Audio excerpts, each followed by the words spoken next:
Artisti Natsaannat Worqinaa du'aan addunyaarraa boqote.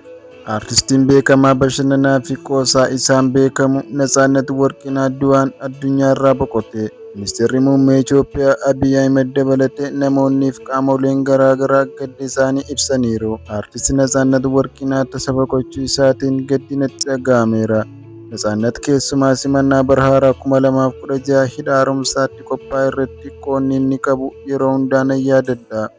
Hundi keenya bara haaraa gammachuun akka simannu nu taasisee ture. Maatii fi dinqisiifattoota isaaf jajjabina hawwa jedhaniiru.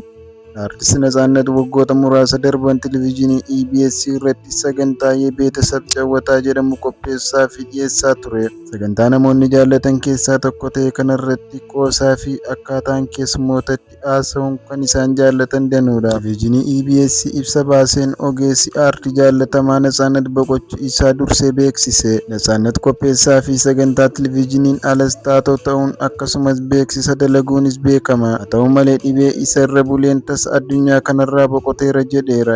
EBS Global ibsa karaa fuula Facebook isaa baaseen. Natsaannat kanaan dura diraamaa fi fiilmii garaa garaa irratti hirmaateera. Televezyiiniin EBS akka beeksisetti Natsaannat bultii kan ijaarrate yoo ta'u abbaa ijoollee sadiiti. Natsaannat kanaan dura maatiin isaa biyya alaa Ameerikaa akka jiraatan miidiyaa irratti ibseera. Dhaabbanni Televezyiinii EBS gadda isaa ibseera. Waayilanii fi kanneen isa dinqisiifataniif jajjabina akka hawwu ibse. Ministeerri Aadaa fi Turizimii Itoophiyaas ibsa baaseen gadda isaa ibseera.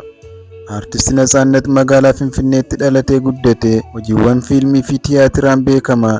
Fiilmiiwwan afaan Amaaraa dalagee keessaa City Boys, Salangirat, Yaanchi Leeba, FBI, Mr X, Chombee fi kaanis jiru. Tiyaatirri Fireeshmaanii fiilmii uummata waliin isa barsiisedha jedha gabaasa miidiyaa biyya keessaa FBC.